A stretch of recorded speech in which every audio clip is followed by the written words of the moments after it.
다들이 태만 이버지 이마 이버지 So today is the second day, 그거 서버 두신사 아주 안다 두신 and tomorrow is the auspicious day of the Buddha descending from the heaven of the realm of 33. So I thought we would do a Bodhichitta ceremony. So we'll have a meditation on empty Bodhichitta for about a minute or so, and also a meditation on emptiness.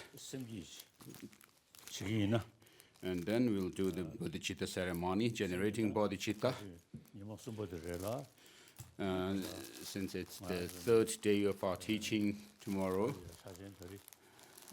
and also it coincides with the Buddha's descending from the heavenly realm of 33, and which is considered very auspicious in Tibet. And in some monasteries, they even put up some kind of a ladder, but that seems rather orthodox. So the story is that the Buddha was said to have gone up to the heaven of the realm of 33, and therefore, in order to visit his late mother, Maya Devi. So in any case, even if you put some ladder up, it won't reach the heavenly realm of 33. It would even take hundreds of millions of tens of millions of these ladders to reach up to the realm of 33. So of course, we do not have to prove the uniqueness of the Buddha by displaying some, talking about or showing the miracles, or. But we do not also have to.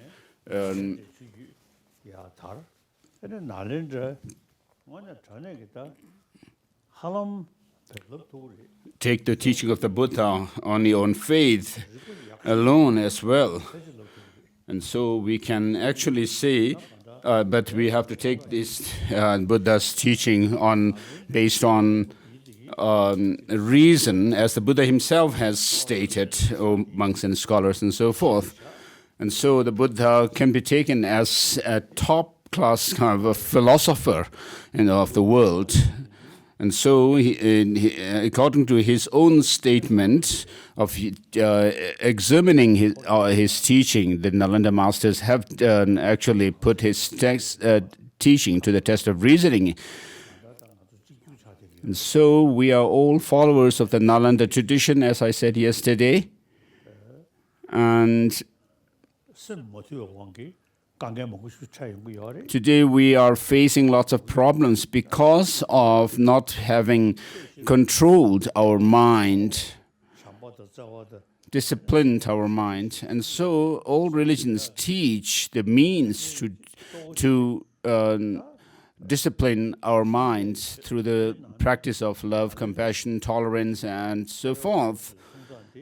But the way the Nalanda masters and of the Buddhist tradition teach us to discipline our mind is first understand what actually disturbs our mind, and what are those that counter these negative emotions, these disturbing states of mind. And so what we find is the basic nature of the mind is that it is luminous and awareness or cognitive, and the stains or the defilements that are in our mind are just temporary, adventitious. And so they are not in the intrinsic nature of the mind. And therefore, today we are going through the commentary on Bodhichitta by Master Nagarjuna, who is also known as the second Buddha in this teaching of the Shakyamuni Buddha.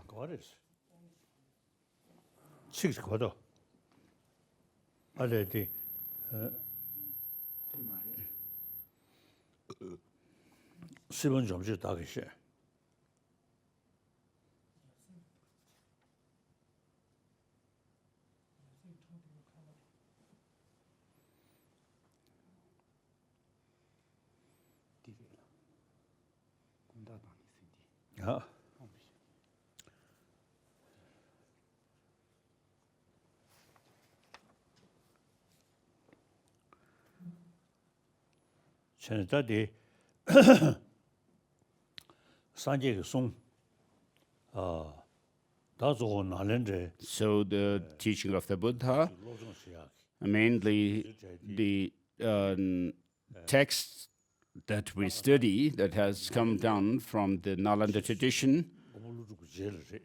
So of course Nalanda came later.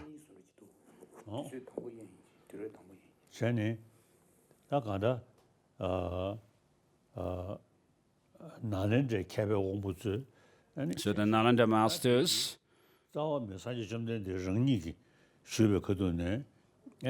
so of course, even during the time of the Buddha, there were the different teachings, the philosophical concepts or ideas, such as the Vaibhashikas and Sotantikas, during the time of the Buddha himself.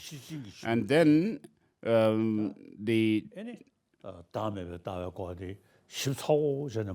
understanding of the teachings developed further, and therefore we have the development of the philosophical schools such as Chittamataras and Madhyamakas. And therefore the Nalanda masters, the great commented on, they emphasized or explicated the teaching of the second turning of the wheel of Dharma.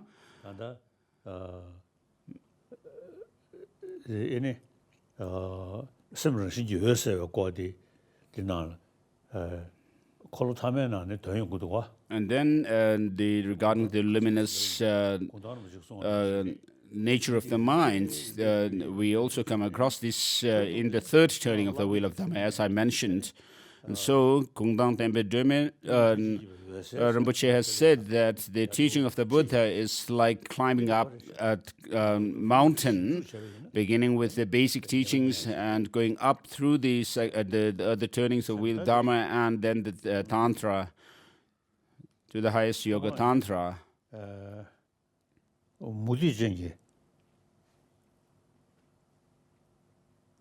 So here in this text, we come across the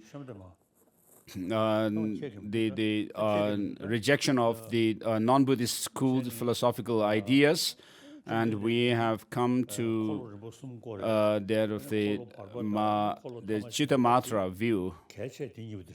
So the second turnings of the wheel of Dharma and the third turning of the wheel of Dharma are the more important teachings of the Buddha, whereas the first turning of the wheel of Dharma forms the foundation teaching of the Buddha, where he teaches that the suffering, true suffering and true origin and so forth. So the true origin is the root of our sufferings, and because the defilements, the destructive emotions and so forth are not in the intrinsic nature of the mind, that it can be overcome. Therefore, he is taught the third noble truth, the true cessation, and then the true path. as the antidote to the defilements, and so that is taught in the second and third turning of the wheel of Dharma. And so, for those who were not able to understand or take the second turning of the wheel of Dharma, the emptiness, then he taught the non-duality of subject and object in the third turning of the wheel of Dharma. Whereas for those who are very bright and sharp and have a very could understand the profound teachings, he taught these other turnings, and then led them into also the tantric teachings.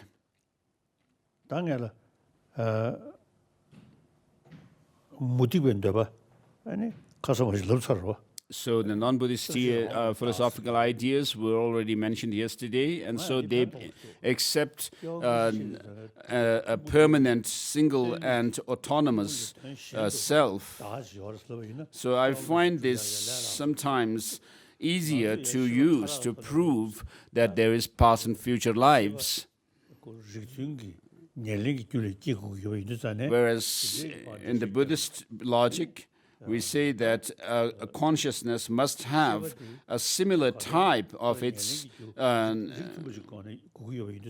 similar type of consciousness for it to succeed, and in order to prove the past and future lives.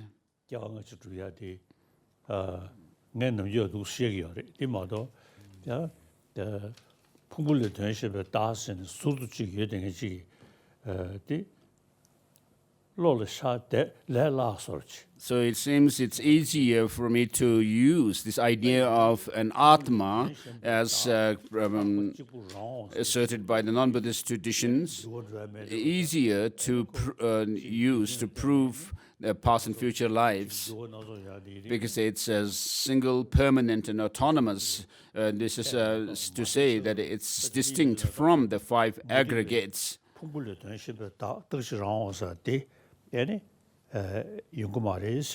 So here the Master Nagarjuna rejects this idea of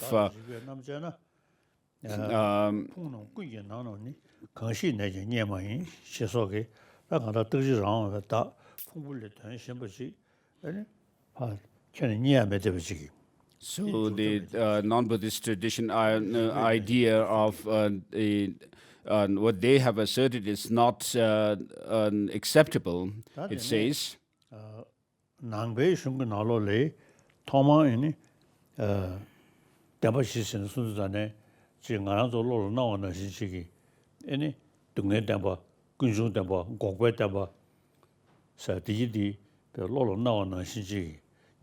so with regards to the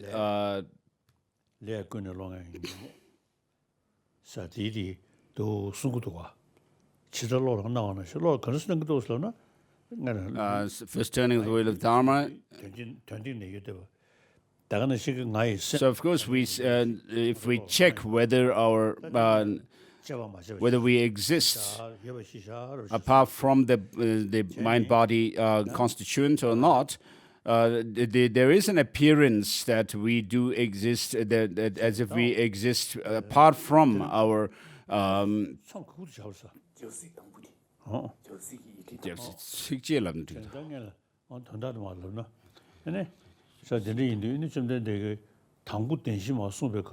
so His Holiness was asking where he stopped yesterday. So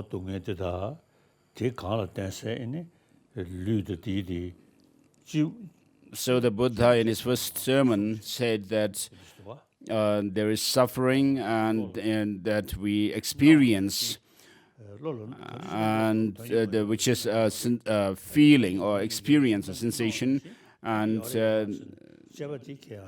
accordingly, I mean, he doesn't go through the explanation of whether the suffering exists the way it appears to us or not. The experience that we have, where we see, have a notion that the experience or things have some kind of a, objective existence. Whether that kind of existence is actually true or not, he doesn't go into that.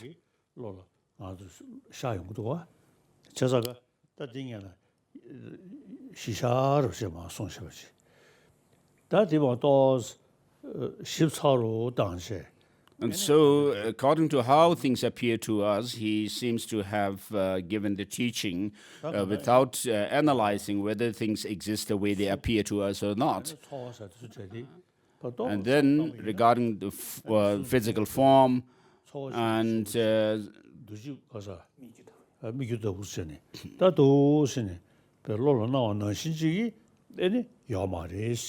then the Buddha goes through the teaching where he says the form is like a form.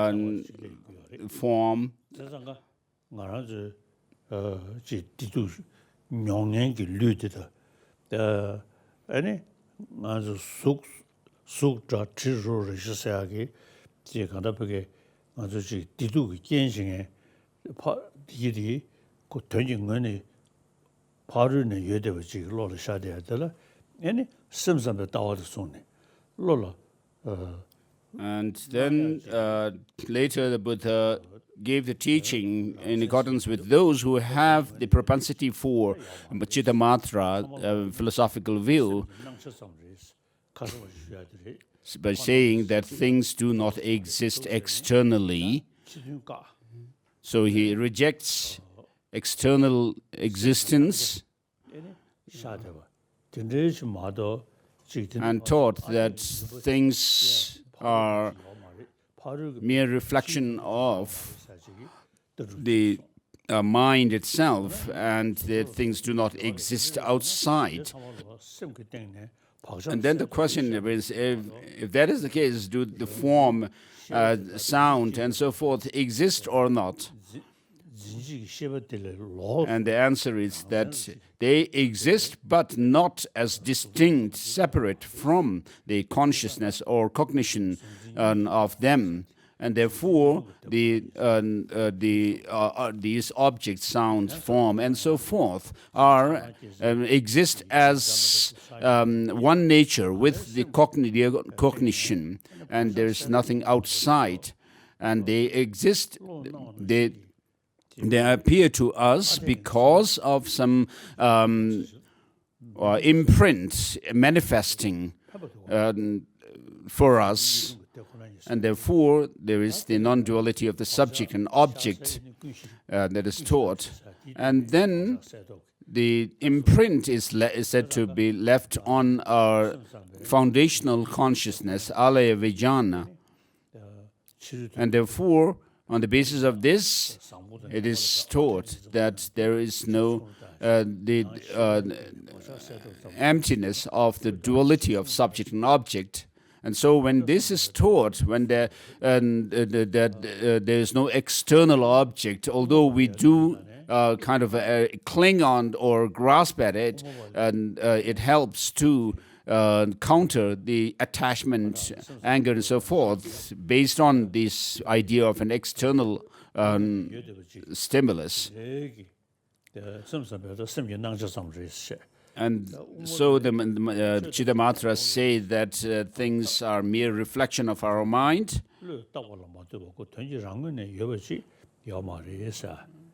And then the Madhyamakas say that things are designated by our mind. Apart from the designation, there is no existence of things. And then the purpose of this philosophical school is to actually shake up this grasping at true existence. And so the best philosophical understand or view that can actually do that is the Madhyamaka philosophy. And within the Madhyamakas, there are those two. One which actually accepts an objective existence in things. The other is the one which rejects any objectification of things, which is the Prasangika Madhyamaka. And the Master Nagarjuna is the founder of this school. And then his commentators, amongst his commentators, Master Chandrakirti is the best commentator to reject any objective existence in things. Master Nagarjuna's followers, such as Master Bhaviveka, and so forth. Of course, there was great masters like him. And then we have epistemology, the masters of logic in Buddhism, such as Dignaka and Dharmakirti.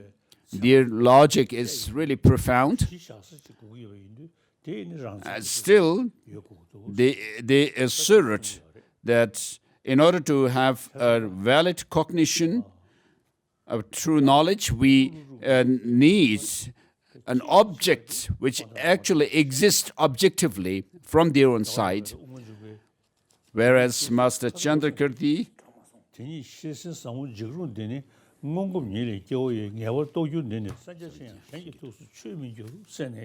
so Master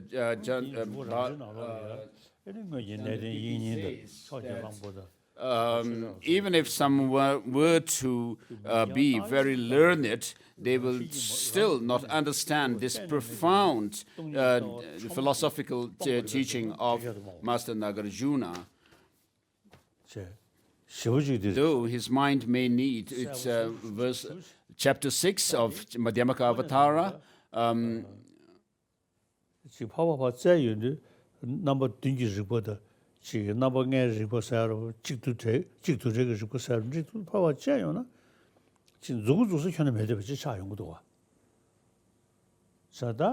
So he says that this profound understanding will not be fathomed by those, even if they were a great learned.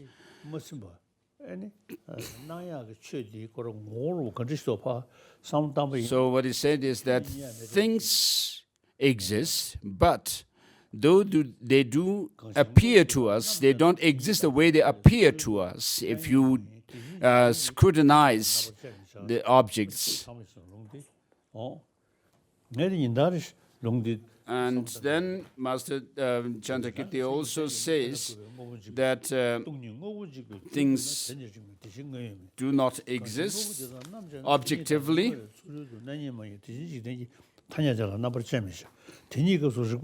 So these are the verses which reject any kind of objective existence in things, because there are 4 logical absurdities that you would have to face if you do assert objective existence. And so they are that an Arya being's meditative equipoise on emptiness would be the destroyer of the entities, real entities, and that the conventional truth would withstand any analysis of reasoning, ultimate reasoning, and that the ultimate production cannot be denied, and that the Buddha teaching phenomena are absent of any self-nature, would not hold true. And so these are really profound teachings. And so the Prasangikas say that things merely exist by way of designation and nominally exist.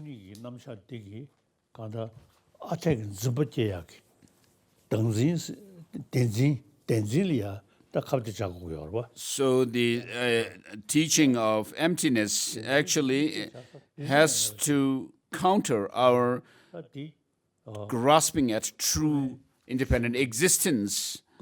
And that is the purpose of the Madhyamaka philosophical view. Because to us, things appear as if they have some objective existence, and the Madhyamaka Prasangikas say that they don't exist the way they appear whatsoever.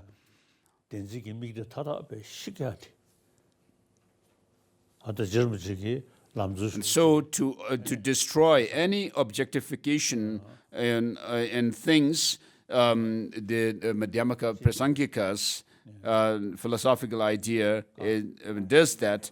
And then Jetsong Kappa also says in his three principles of the path,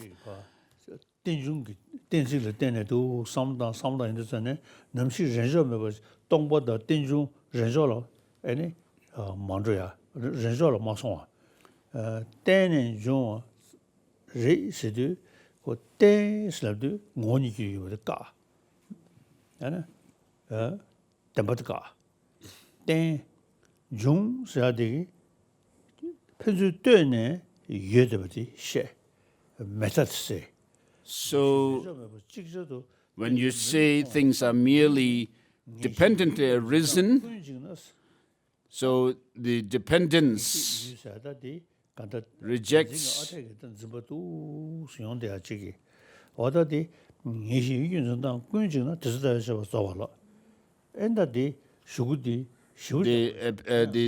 the extreme of permanence. So for the other philosophical schools from Savatandika Madhyamakas down, for them the appearance dispels that of the nihilism, whereas for the Prasankikas, appearance means things are devoid of any permanence. The extreme of permanence or eternalism is dispelled. So when we say that things exist, they appear due to many different causes and conditions coming together, and therefore they lack any independent existence, and therefore emptiness dispels that of the nihilism, the extreme of nihilism.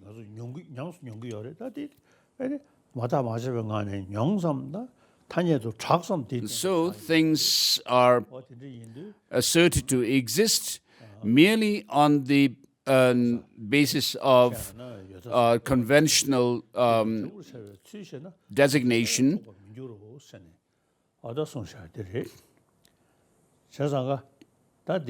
So without doing any kind of ultimate analysis into the nature of things, I mean, we do accept things to exist. And this is not just, what I'm saying is not just recounting what is said in the teachings, the text, but from many years of experience, I can say that things are empty of any objective existence, and therefore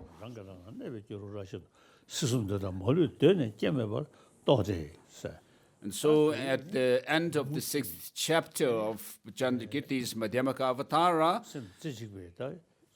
which I aspire to reach also, he says, thus,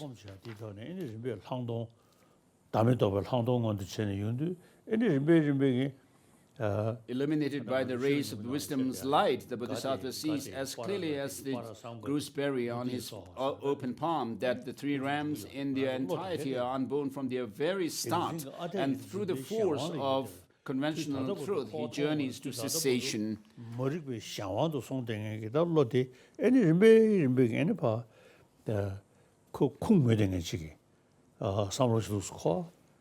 So as you acquaint your mind with how things do not exist the way they appear to us, but they exist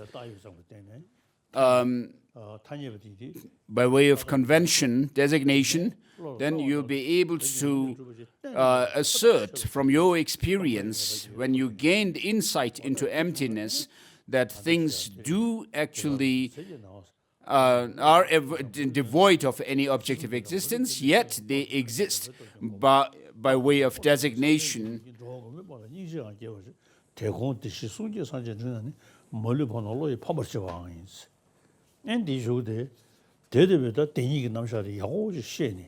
And then at the end of this, the chapter 6, Master Nagarjuna says,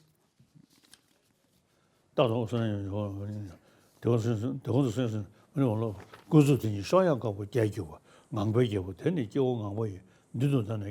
the mind, though the mind may rest continuously in cessation, he also generates compassion for beings and so forth. And then at the end, and like a king of swans soaring ahead and so forth. So, of course, I have memorized this text and Abhisamaya Alankara since my childhood. But in those days, I was just repeating the words. But in the recent times, I've been reading Master Chandrakirti's the Madhyamaka Avatara, Entering the Middle Way, and his auto-commentary quite regularly. And so it says, propelled by the power of the winds of virtue, the Bodhisattva would cruise to the excellent far shore, the oceanic qualities of the conquerors. And so,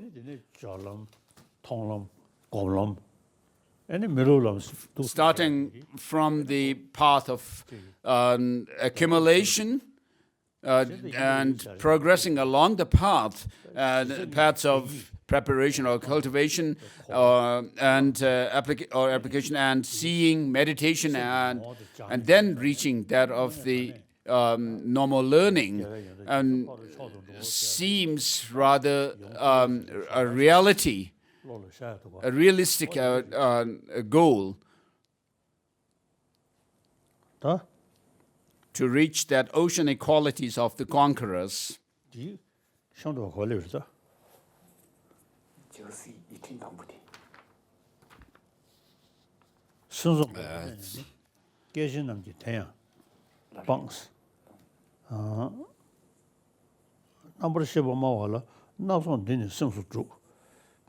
남시 정신 강시는 단위 되니 샤샤데스 대자 탐지 삼성시 투베 tempo 강제디 집어넣기 잡아내 방외 치니 되니 민스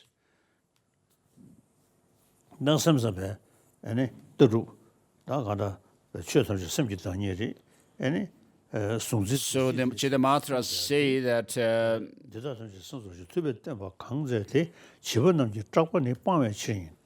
the Chittamatra view was taught by the Buddha in order to dispel the fear that these childish have with regard to the profound teaching.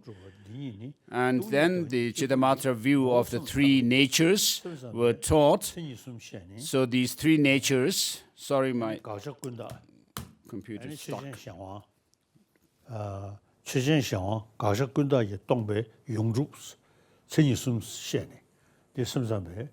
And so the Chittamatra view, the philosophical idea is that there is the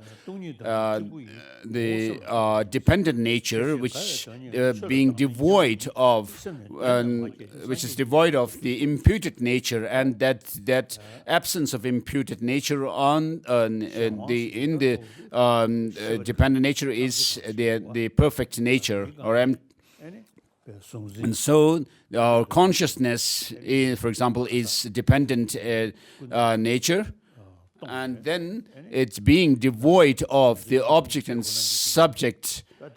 The duality is the object and subject duality is the imputed nature, and the absence of that is that of the perfect nature.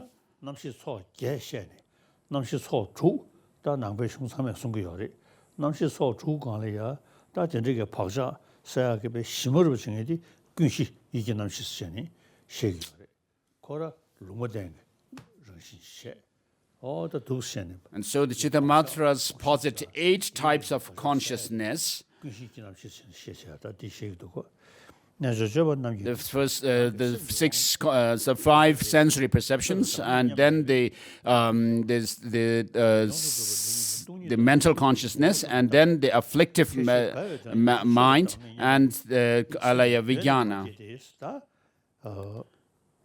타녀도의 장세 미시바 따뜻 자ሾ원으로 가다 점점 내기 수동보. So for those who do not 가다베 최놈지 인루 터도도 셔윤도 assert 셔로다면 냠바니 심네 되는 마게데스 더 선제기는 도두송 내저 저거 빠는지 랑게 심지 왕체데 내용 중에 다베심 소소정의 주의주 내버컨이 다디 심스 바 제요나 내버컨이 되는데 마음번에 터보면 다 대마음스르도 고 맞아베 근데 저서 시험도 십사고도 십이나 그 끼지 물어봤다 십아디 끼지 물어봐.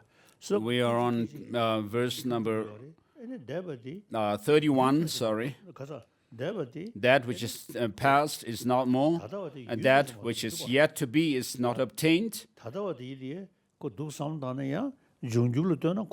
And then we are left with the present. But even with regard to the present, I mean, if you try to pinpoint the present, saying, oh, this is the present, I mean, the half of that is gone, has yet to come. And so we have nothing really that we can pinpoint, point our finger at. And so that which is yet to be is not obtained. Of course, we can talk about these three, the past, present, future, from the understanding that things are merely conventionally designated. As it abides, its locus is utterly transformed. So, how can there be such awareness in the present? And verse number 32 then, whatever it is not what it appears as.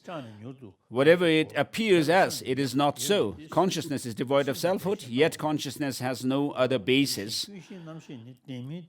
By being close to verse number 33, and verse number 34, likewise, the foundational consciousness too appears to be real, though it is false. In this way, it moves to and fro and retains the three realms of existence. 35, just as the ocean and the trees move, although they possess no mind. Likewise, foundational consciousness too moves independent upon the body. 36, so if it is considered that without a body there is no consciousness, you must explain what it is. What is this awareness that is the object of your own specific knowledge? And verse number 37.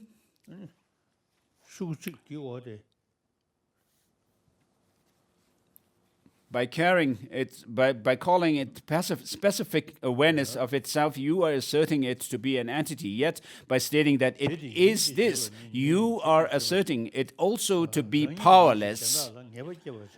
38, having ascertained yourself.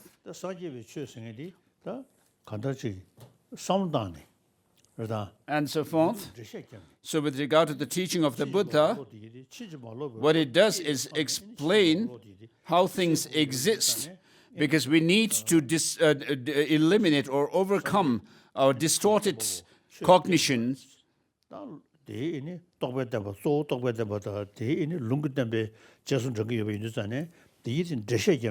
So with regard to the teaching of the Buddha, it is twofold, the teachings of scriptures and the realization.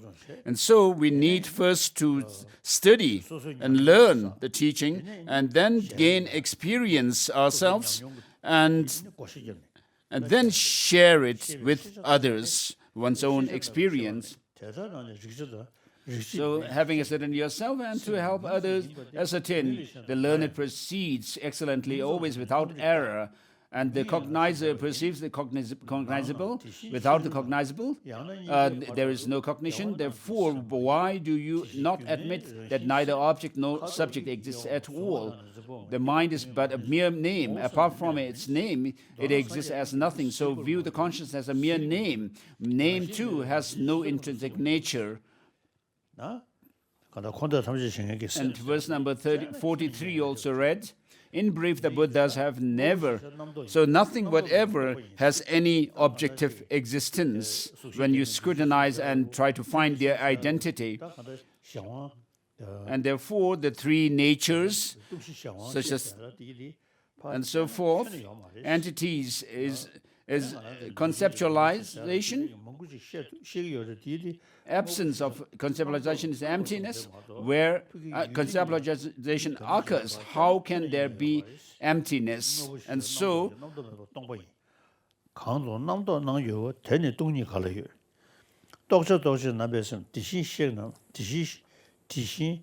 that mind in terms of the perceived and perceiver is the Tathagata. The Tathagatas have never seen. Where there is the perceived and perceiver, there is no enlightenment. So those things, the things do not exist the way they appear to us, as if they have some kind of objective existence. Verse number 46. Devoid of characteristic and origination, devoid of substantive reality and transcending space, awakening mind and enlightenment possess the characteristics of non-duality. Those abiding in the heart of enlightenment, such as the Buddhas, the great beings, and all the great compassionate ones, always understand emptiness to be like space. And then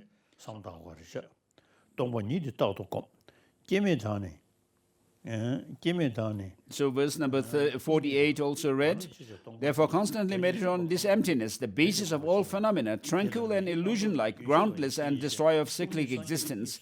49, as non-origination and as emptiness, or as non-self grasping at emptiness as such. Such meditation on a lesser truth is not true meditation. Not the notions of virtue and non-virtue, characterized by being momentary and disintegrated and so forth.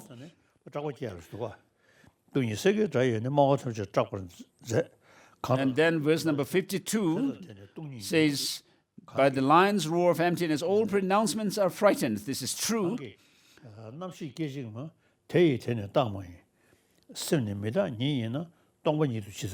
So to whom, 53, to whom the consciousness is momentary, to them it cannot be permanent. So if the mind is impermanent, how could it be inconsistent with its emptiness?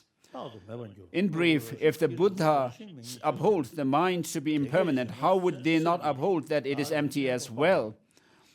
From the very beginning itself, the mind never had any intrinsic nature. It is not being stated here that an entity which possesses intrinsic existence somehow lacked this.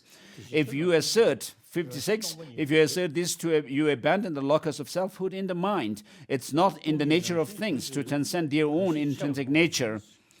And verse number 58, 59, so of course birth, aging, sickness, death do exist conventionally, but not objectively. So they do exist by way of dependence on other conditions. And therefore, verse number 59 says, starting with ignorance and ending with aging, all process that arise from the 12 links of dependent origination we accept to be like a dream and an illusion. And 60, 61 done. 62, likewise aggregates recompose in a new existence. In brief, 63, from emptiness, empty phenomena arise, agent, karma, fruit, and their enjoyer, the conqueror, taught these to be only conventional. Just as the sound of a drum and a shoot are produced from a collection of factors, we accept the external world of dependent origination to be like a dream and an illusion. That phenomena are born from causes can never be inconsistent with facts. Since the cause is empty of cause, we understand it to be empty of origination. And verse number 67 touches on the 5 aggregates. When the ultimate truth is explained as it is, the conventional is not obstructed. Independent of the conventional, no ultimate truth. truth can be found. And so when we talk about the ultimate truth, there should be an object on which we establish emptiness itself. Therefore, there is a subject of which is empty of the intrinsic existence.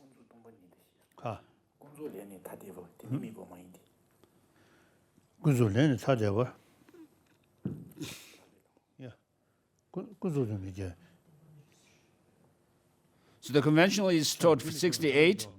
The independent of conventional is no ultimate truth can be found. Verse number 68, the conventional is taught to be emptiness, the emptiness itself, the conventional. One does not occur without the other. So what is empty? It is the object that you are talking about as being empty of independent existence. And therefore, the emptiness is a quality of that. And without the quality, you cannot have the object. And without the object, you cannot have that emptiness as well. So one does not occur without the other, just as being produced and impermanent. And the conventional arises from the afflictions and karma. The karma arises from mind. The mind is accumulated by the propensities. Or when free from propensity is happiness. A happy mind is tranquil indeed. A tranquil mind is not confused. To have no confusion is to understand the truth. By understanding the truth, you attain freedom. Described as suchness and as reality limit, as signlessness and as ultimate truth, as the supreme awakening mind, it is also described as emptiness. So without the view of emptiness, you will not be able to overcome grasping at true existence. Without that, you cannot attain arhatship, and therefore, without this understanding of emptiness coupled with the bodhicitta, you cannot overcome the cognitive obscuration, and therefore, the understanding of emptiness is necessary to overcome all delusions or all defilements. So those who do not understand emptiness are not receptive. So when you understand that emptiness, the cause of suffering can be seen to be that you can there is possibility to overcome the suffering and its causes, which is that basically the grasping at true existence. And therefore, when you understand this possibility to reach enlightenment through the understanding of emptiness, you will have compassion towards those who are confused about the reality of how things exist. And therefore it says when this emptiness is explained, is meditated upon by yogis in this way, no doubt there will rise in them a sentiment attached to others' welfare. With regard to those beings that have been bestowed benefits upon me in the past by being my parents or friends, I shall strive to repay their kindness. And then, because of being overwhelmed with a distorted cognition, we can actually feel compassion towards others who are overcome with this kind of illusion or distorted views. So those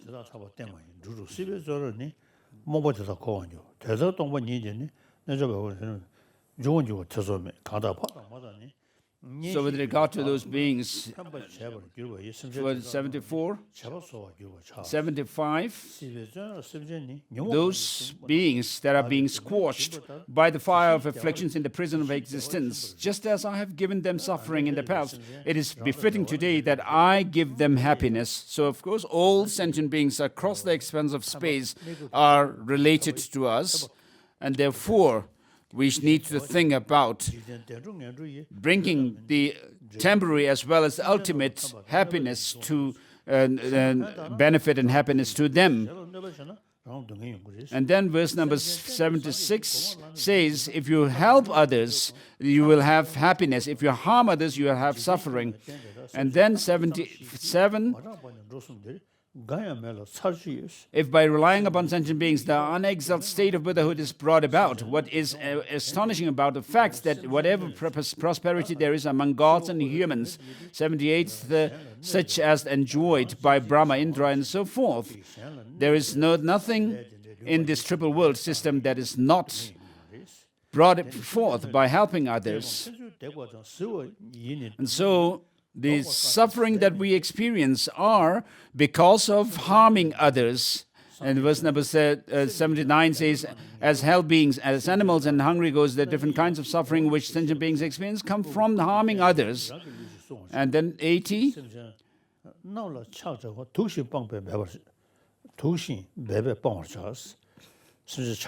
So verse number 82 says, support others in all possible ways, protect them. And so if it says you must neglect the other sentient beings, neglect of other sentient beings must be shunned as you would a poison. So with compassion, we need to take care of sentient beings. Though the arhats of the Shravakas lineage tradition have already overcome all delusions, or they had lack that kind of compassion to all sentient beings. So verse number 85, rooted firmly because of compassion and rising from the shoot of awakening mind, the true awakening that is sole fruit of altruism, this is what the conqueror's children cultivate. And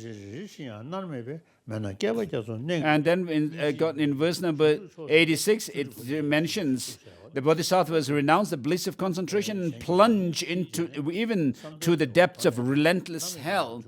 And so this is also reflected in the Guru Puja, where there is this prayer that may I be born in hell realm, even for the benefit of each and every sentient being. And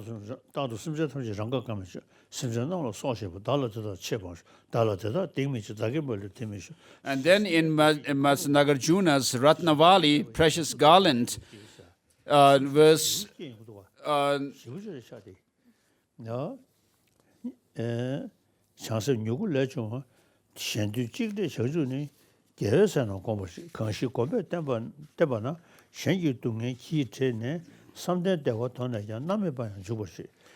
he says, may I be precious like life, all sentient beings. So chapter 5, verse 84 and 85. So this is indeed amazing, praiseworthy it is. This is excellent way of the sublime, that they give away. Their own flesh and wealth is not surprising at all. Those who understand this emptiness of phenomena, yet also conform to the law of karma and its results, that is more amazing than amazing. That is more wondrous than wondrous. Those who wish to save sentient beings, even if they are reborn in the mire of existence, are not sullied by the stains of its events, just like the petals of a lotus born in a lake. Though bodhisattvas such as Samandabhadra have burned the wood of afflictions with the wisdom fire of emptiness, they still remain moistened by compassion. Those under the power of compassion display acts of departing, birth and merriment, and so forth. Verse number 95, 96. When exhorted then in diverse forms, they will become attached to others' welfare. And if they gather stores of merit and wisdom, they will attain the Buddha's full awakening. 97. Because the propensities of two obscurations exist, these propensities are referred to as seeds of existence. From the meeting of the seeds with conditions, the shoot of cyclic existence is produced. The path revealed by the saviors of the world follow the pattern of beings' propensities. The diverse methods employed by the Buddhas vary according to the diversity of the sentient beings. Instructions may be profound or vast. On some occasions, an instruction is characterized by both. Though such diverse approaches are taught, they are all equal in being empty and non-dual. So when the teaching of emptiness is given, the verse number 101 says, those who fulfill the welfare of other beings in this way constantly through their body, speech, and mind, and who advocate the notion of emptiness, there is no question of their being nihilistic. Neither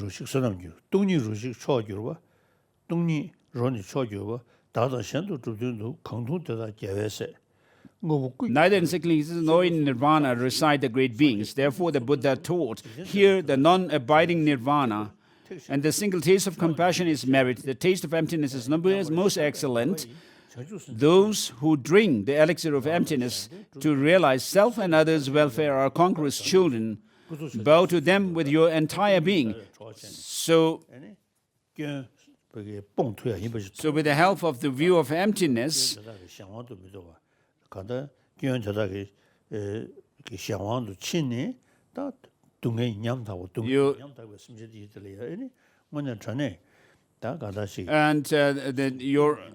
with the practice of bodhicitta, you actually work for the benefit of sentient beings who are overcome with suffering. So verse number 106 says, to accomplish your own and others' welfare, no other means exist in the world apart from the awakening mind. To date, the Buddha saw no other means. The merit that is obtained from mere generation of awakening mind, if it were to assume form, would more than fill the expanse of space. A person who is, for an instant, meditates on the awakening mind, the heap of merit obtained from this cannot be measured even by the conquerors. Verse 109, the precious mind that is free of afflictions is the most unique and excellent jewel. It can be neither harmed nor stolen by robbers as the Mara of destructive emotions. Just as the aspiration of Buddhas and the Bodhisattvas are unswerving, likewise those who immerse themselves in the awakening mind must hold their thought firm. Even with wonder, you should strive, as explained here in the precious preceding lines. Thereafter, you will yourself realize Samandabhata's great enlightened deeds. So verse number 112, by the incomparable merit I have obtained today from the act of praising the awakening mind, hailed by the excellent conquerors, and so forth, and then the colophon. So I received the transmission, reading transmission of this text from my late tutor, Gyabchen Rinpoche. So this teaches both the profound and the extensive path to awakening. So you should read it and reflect on this text whenever you can. And so, in other words, the content or the subject matter of this text is the bodhicitta and the view of emptiness. So bodhicitta counters extreme self-centered attitude, and emptiness counters the strong clinging to attachment to some objective existence and things. And so it is the bodhicitta is the best means to fulfill one's own goal.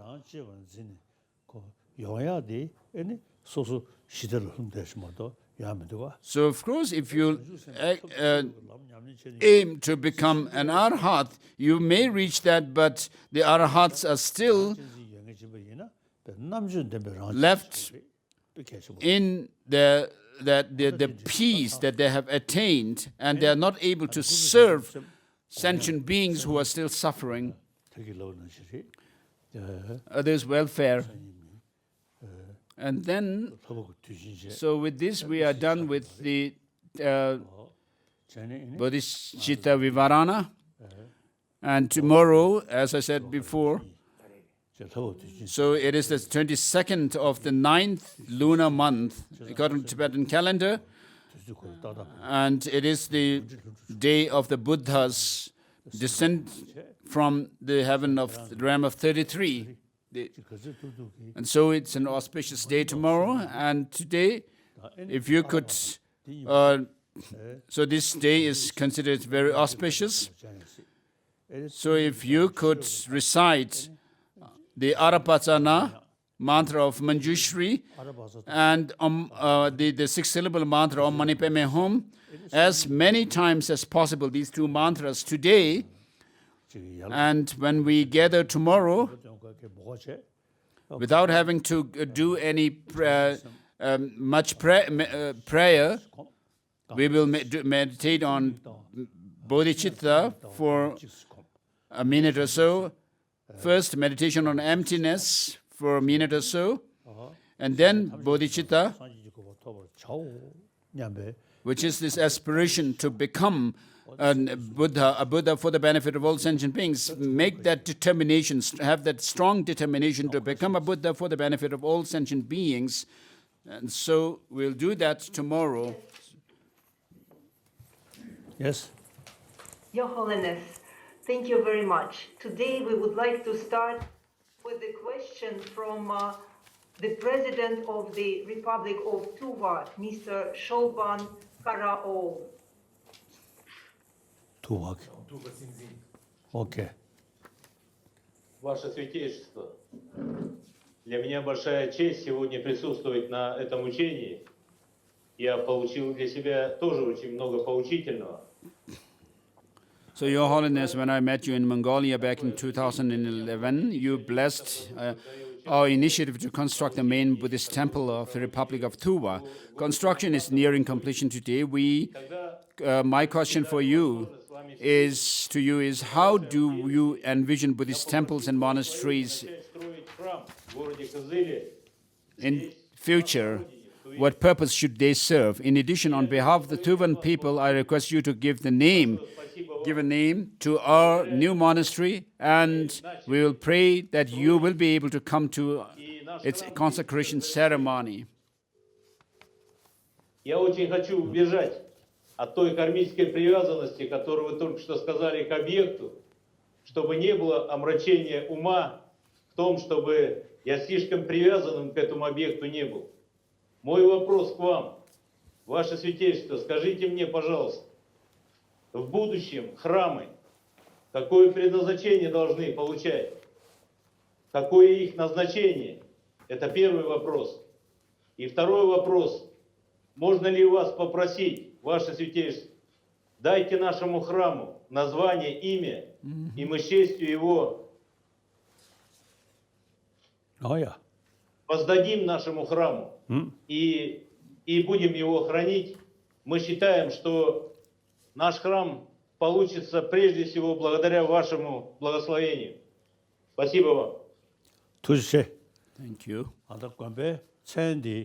So the name of the monastery, it would be Tupden Shedrup Ling.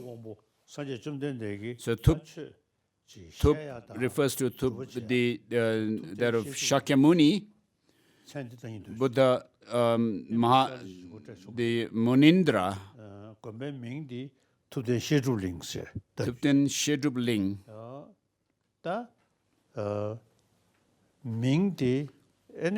So then refers to the teaching. So regarding this name, Shedrup refers to, so without serving some good purpose, the name Shedrup Ling would not make any sense. So Shedrup here refers to the teaching and practice. So we, the followers of the Nalanda tradition in Tibet, we do talk about 5 canonical texts. The middle way, the Parchin, Abhidharma, Vinaya, and logic and epistemology. So regarding the Abhidharma Koshakarika, of course, it has a very good teaching on the mind and mental factors, whereas the 3rd chapter of Abhidharma Koshakarika may not be necessary to study. 레버 정구 체제. It teaches about cosmology, which is according to the old, ancient view of cosmology. 대치슈디 퍼진기 에네 가다지 단다지도 막 송이 비어라. And so in the study of the Prajnaparamita text, the progression along the path, we study about the three knowledges, and then the meditation on the 113 aspects of the three knowledges in the fourth chapter. The first three chapters touch on the three knowledges one after the other. 다때네 에네 소지 좀 된데기 투무 모임에다 체주디 서무 오메다 와들이. And then the unique quality or the feature of the teaching of the Buddha is the middle way view. And therefore, we study the Madhyamaka view in the study of Madhyamaka, middle way. And so, these two studies, the Parchin and Uma, we are the main subjects that we should study. And so if we could preserve these teachings and the tradition of studying Parjin and Uma well, and the name Shedup Ling would serve its purpose. So it would conform, the monastery would conform to the name itself, Shedup Ling.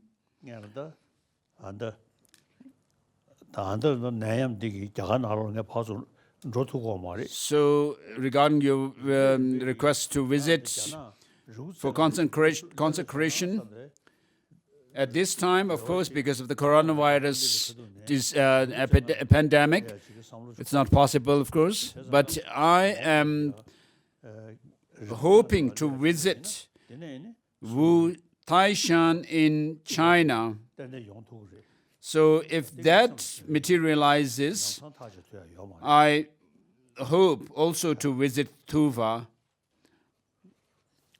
So I'll keep this in mind, your request in mind. Your Holiness, our second question is also from Tuva. It will be asked by the Khenpo Lama, the head Lama of Tuva, Venerable Gilek Natsik Dorju.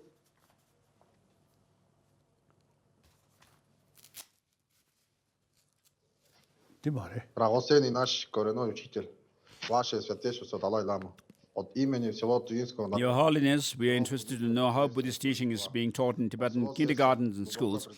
We would like to ask for your advice on implementing your system of education in kindergarten and schools in Tuva. The people of Tuva is always looking forward to seeing you in our land. We pray, may this day come as soon as possible. From the bottom of our hearts, we wish you good health, well-being, and long, long life. От всего сердца желаем вам крепкого здоровья, благополучия, долгих лет жизни. Спасибо вам большое. Thank you very much. So, I rejoice in your effort thinking like that.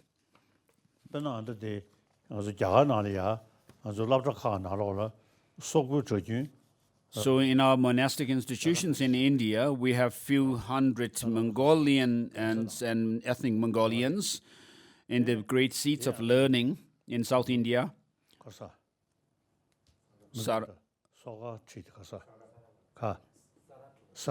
In Sara College for Higher Tibetan Studies also, we also have few Mongolians or ethnic Mongolians from.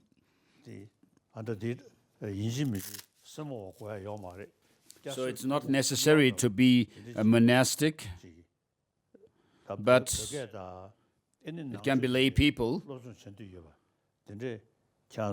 So if you have interested people who are interested to study, some 10 people or so, we may be able to help with this expenses. So if you could have some people for teachers training course. 아주 배배부 랍다카 나로레 두르로야다 지금 루리로야데 아주 제대기 요래. As we do teach collected topics and the study of minds and mental factors and so forth in our secular schools as well, we can organize this kind of teaching or course for you in Sara as well.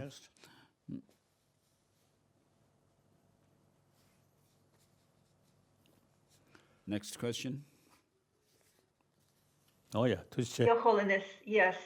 Our next question will be from the Russian news agency RIA Novosti, asked by Olga Lipich, whom you know very well. Your Holiness, hi. Ваше Святейшество.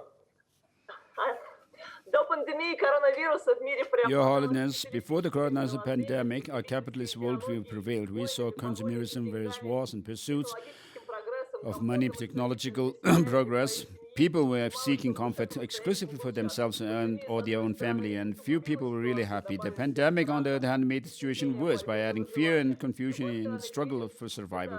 On the other hand, the crisis is always a sign that something needs to be radically changed. If COVID-19 is a consequence of human karma, what do we need to change? What do we need to do to overcome the pandemic as soon as possible and make sure it doesn't repeat again? How can we, under the circumstances, not lose the very will to live, the meaning of life, love, the ability to experience happiness?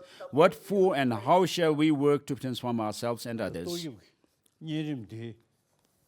So with regard to this COVID-19, so generally speaking, there's no question that it is the result of our some kind of negative karma. And then in our cosmology, we talk about destruction of the world through weapons, through famine, and through fire. So we can see the weapons destroying the world as wars have happened in the past, and it's still happening. And then there is going to be famine, an era of famine. And so at this stage, maybe the pandemic could be considered as the start of the destruction through diseases. So of course, the healthcare professionals, doctors, nurses, and healthcare workers, scientists are working hard to do something about this pandemic. So we should not feel and remain discouraged. And we should do our best, whatever we can do, to avoid or to overcome this. So many people are involved in making vaccines and other medicines for this. So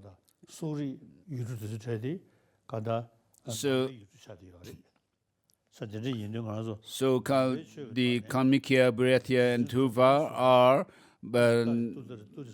the three republics where Buddhism has spread. Buddhist republics of Russia, and so it would be good if you could recite the mantra of Aryatara, Om Tare Tutare Ture Swaha.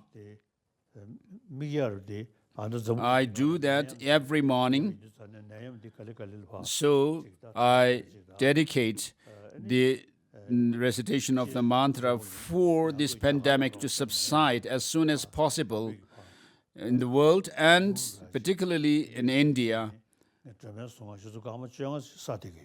So I recite the Aryatara mantra for about 15 minutes every morning.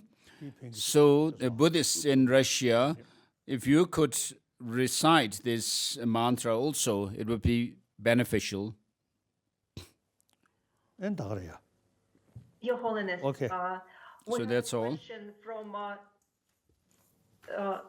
We have a question from Moscow, from the Buddhist Tergar Center. It will be asked by its operational director and meditation instructor, Ms. Irina Kuznetsova. Ваше Святейшество, здравствуйте. Практика Good медитации morning. требует дисциплины. Meditation practice requires discipline. However, modern life is full of distractions and people's minds are scattered. How can we help people train in discipline and diligence in the modern day world?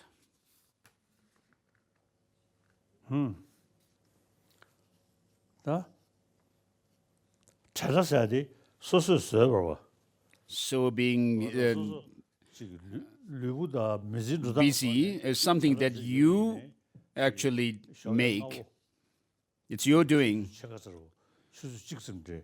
아니 또 So if you could meditate for about half an hour or 1 hour every morning when you wake up, 강시에 맞듯이 권다 and in the evening before going to bed, if you could meditate for about half an hour or 1 hour, 니무고는 잘 unless you really 하고 쇼게 fall asleep, 그들이야.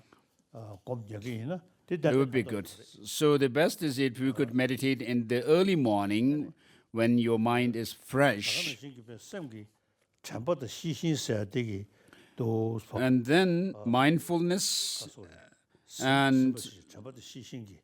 introspection are very important. 내가 제가 그들이 지금 샤라야 너베지 샤랑 Even in your day-to-day life, 뭐도 기백권의 샤라 so that you think of, you remind yourself of 찬식 helping others and not hurting or harming them, 내가 제가 코라 even in your daily life when you are doing your work. And so making your living, I mean, that would be a positive motivation. 랑디 코주로 지금 매는 고고다 사바로 And if you have a selfish motive, even if you may be meditating, it's not going to be a virtuous spiritual practice. So whether you are doing business or working in the agricultural fields as farmers, if you could first have a good motivation, a virtuous state of mind, and then when you are actually working, you should remind yourself of your positive motivation that you had set your mind on in the beginning of the day. Then and then at the end of the day, when you go to sleep, if you could also meditate on Bodhichitta, the 24 hours that you would be spending would be positive. Even if it's for 1 hour, during the time of the sleep, it becomes positive. And then when you eat your meals, saying the blessings for the food, making offering to the 3 jewels and so forth.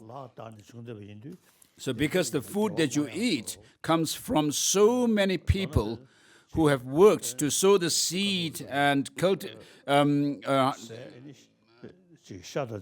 the cultivation of the food and so forth. And they have been kind to you in that sense. And then the animals, the meat or the flesh that you eat come from animals. If you could make prayers for them as well, it would be positive. And so when you have set your mind in a positive state of mind, with a positive motivation to benefit others, all things that you do would be positive. A Moscow Buddhist Center, Jipun Gaman Center. It will be asked by the director of the center, Ms. Natalia Bespalova.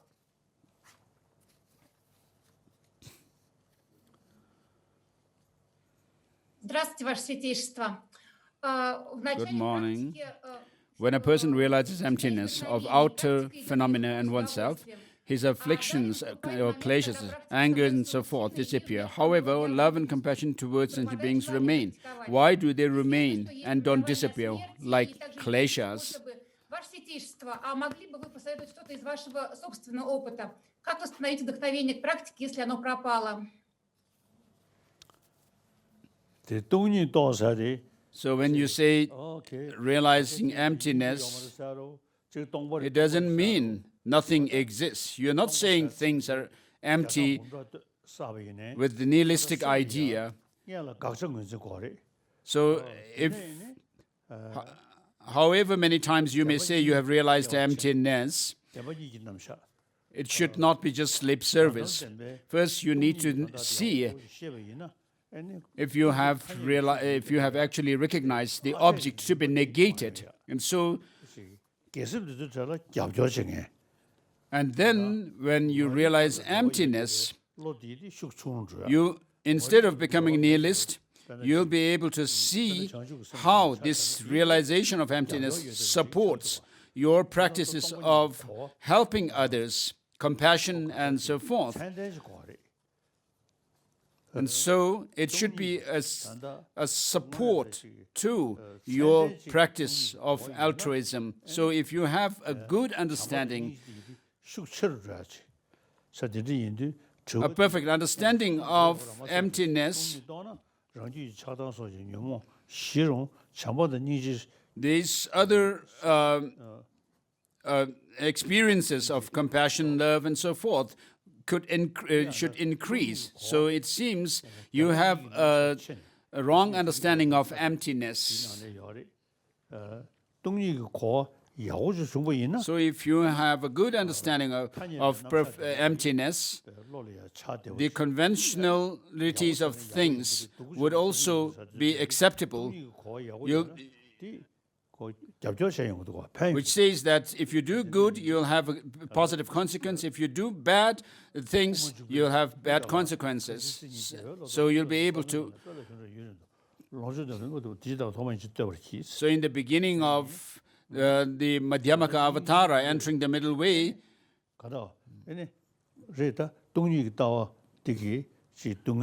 Chandrakirti says that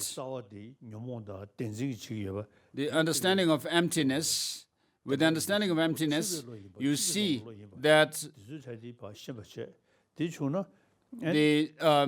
our destructive emotions cause us suffering.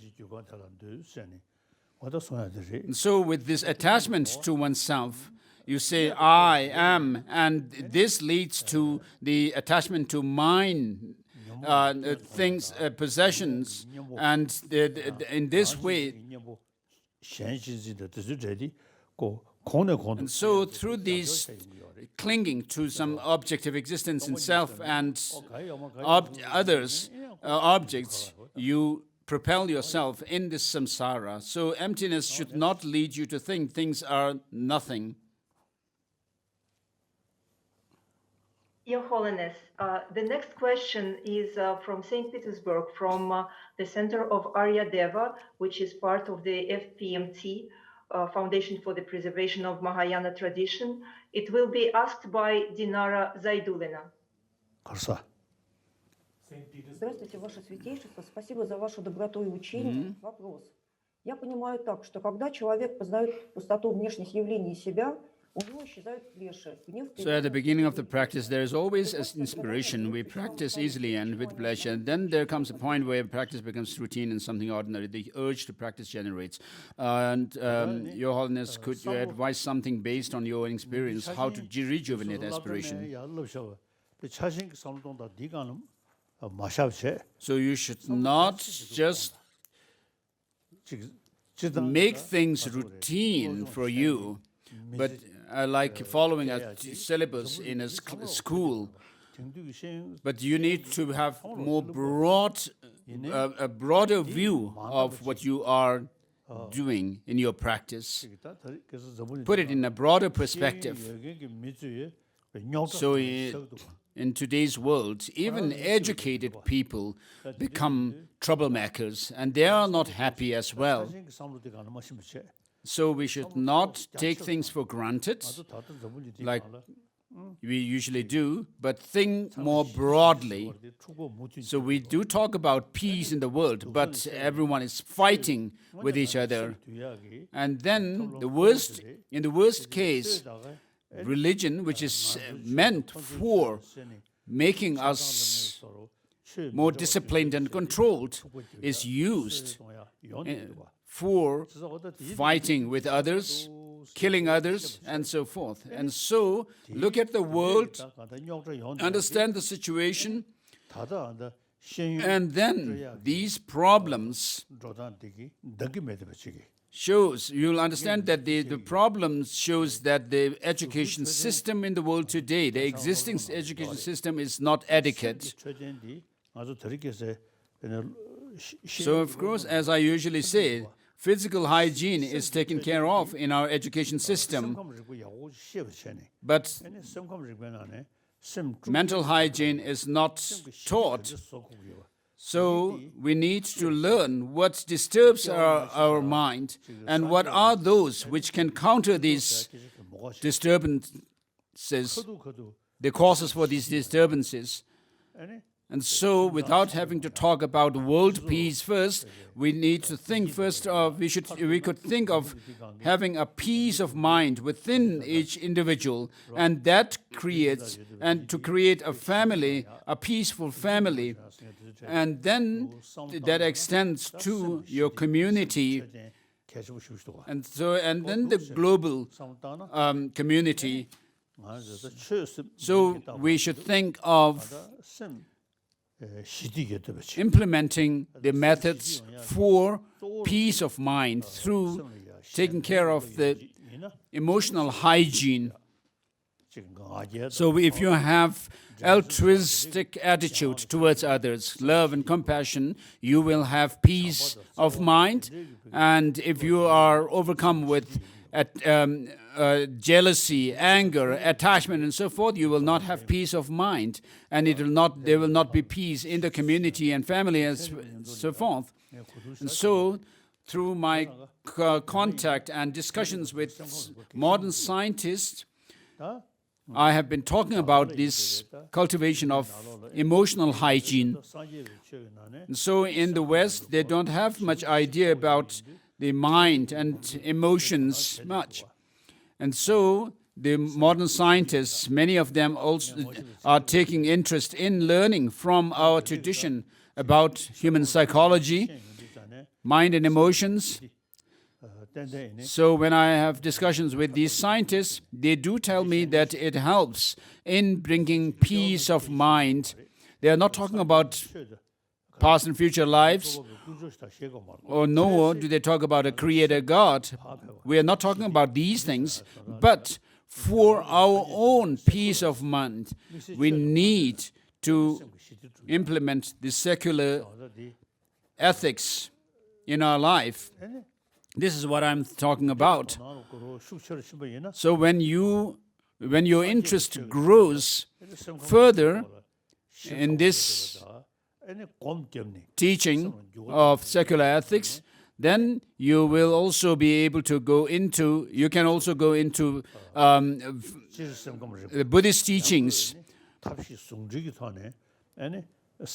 for bringing about peace of mind, overcoming these negative emotions by combining both the skillful means or the methods and wisdom. So you should take interest in that. Your Holiness, we have a question from Moscow, which was sent to us by email. I will read it to you. The majority of practicing Buddhists do not have the possibility to constantly be close to their root guru to ask a question and receive guidance according to the circumstances. How to judge whether one is making progress in a given situation?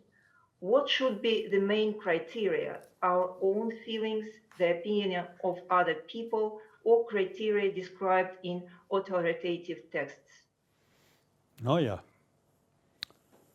So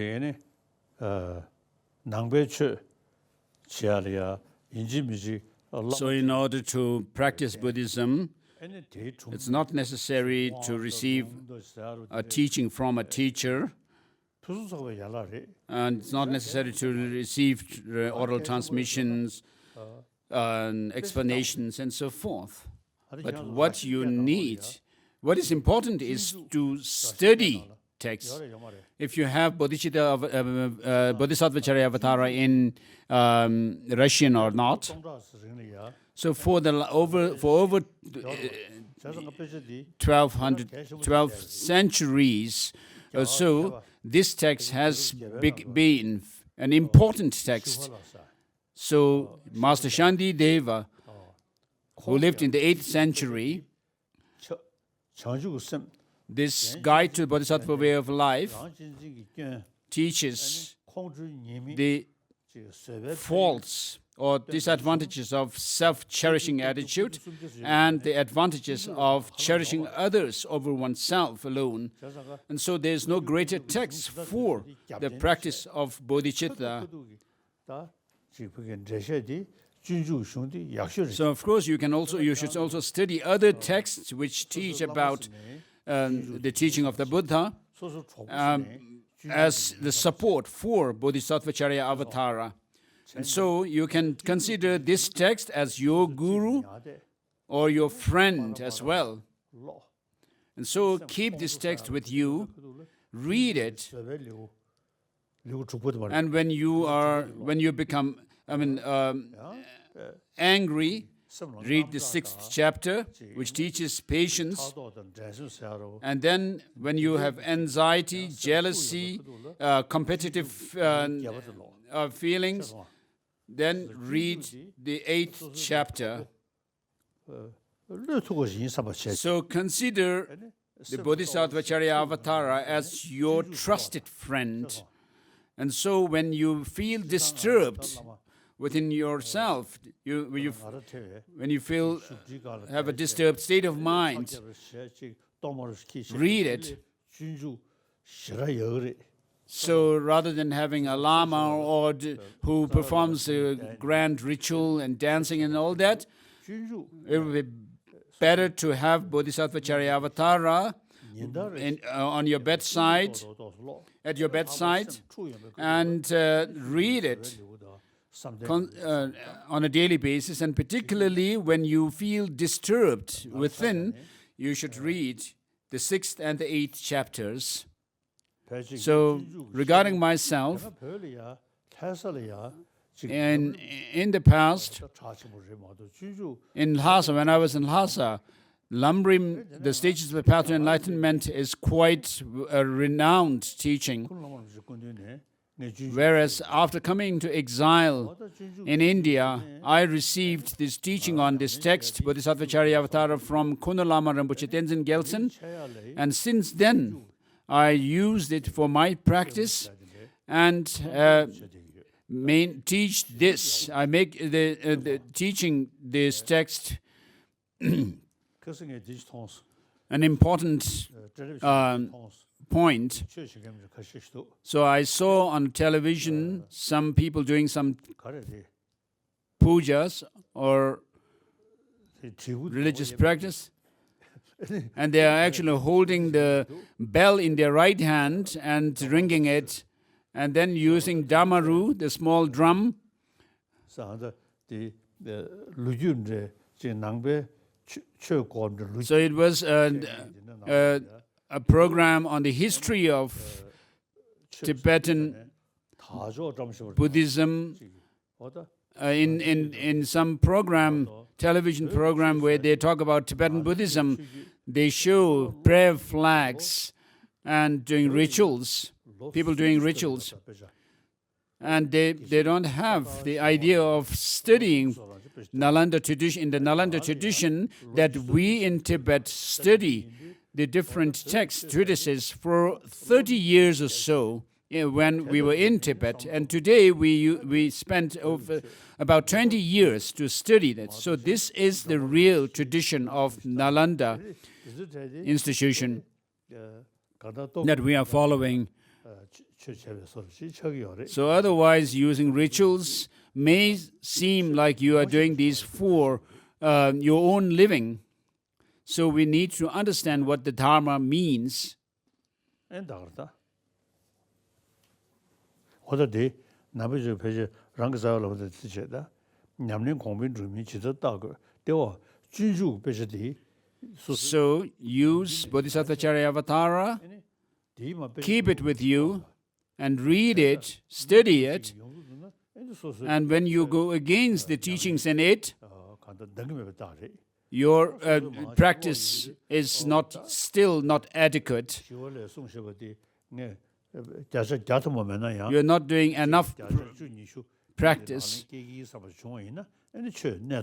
Whereas if you find what is taught in Bodhisattva Charyavatara as something that you are doing, even maybe 10-20% of the teaching, then it shows that your practice is going in the right direction. Then next.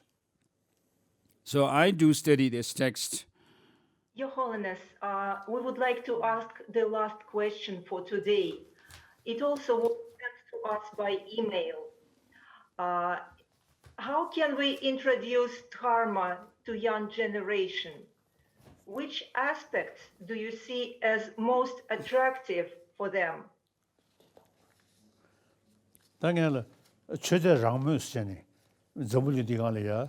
So, of course, there are many different religions of the world, and there is always, we talk about the freedom of religion, and so it's better to follow your traditional religion, because it's more,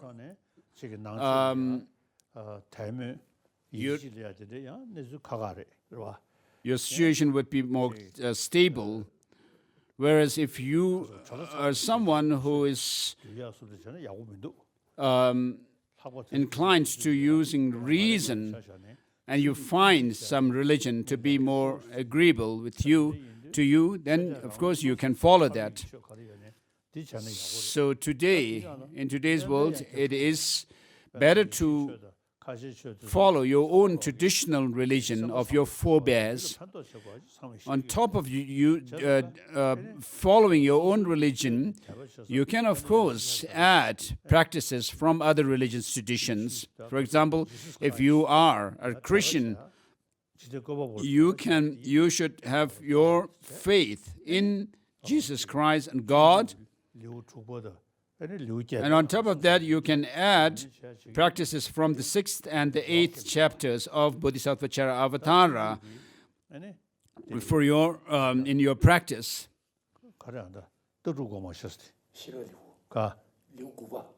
And then the chapter 9 of Bodhisattva Charyavatara deals with philosophical views. So regarding the philosophical views, of course, it would differ from other traditions. I mean, each tradition has its own philosophical views. Whereas the other chapters, such as the 6th and 8th chapters, the chapters on patience and meditative concentration, are something that are shared with other religious traditions as well. So even if you are Christian, you can still learn from these chapters. So of course, for Buddhists, you can. There's nothing wrong in following the teaching of Bodhisattva Charyavatara, but if you are a Christian or Muslim, you should keep faith in your own religion while taking good counsel from other traditions.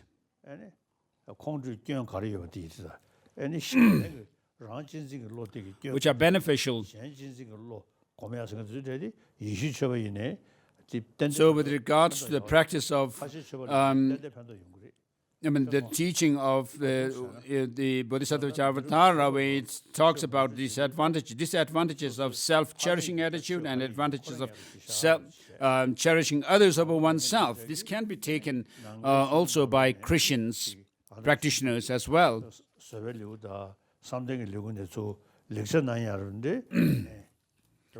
So you can do that, even if you may be Christian or Muslim or so forth, 소들이 뭐지? but you don't need to change your faith in your God or Allah. 시기나. 아니 최 맹해도 저리 아주 자가가 세쿨러서야 돼. 미세 최대게 저 매비체. 아니 꼭 가서 심 So for those of you who have no religious belief as such, you can follow the secular system that is followed in India, where there's respect for all religions as well. So the younger generations, of course, are a very important generation. So the older generation in the world have caused so much conflict, so much conflict in the world. So it's important to make the younger generation have a broader perspective of the world. Yes, Your Holiness. To be open. Thank you very much for your precious teachings and for your answering our questions. We really look forward to seeing you tomorrow, Your Holiness. Yes. We are very happy to receive your teachings. See you again tomorrow. Thank you.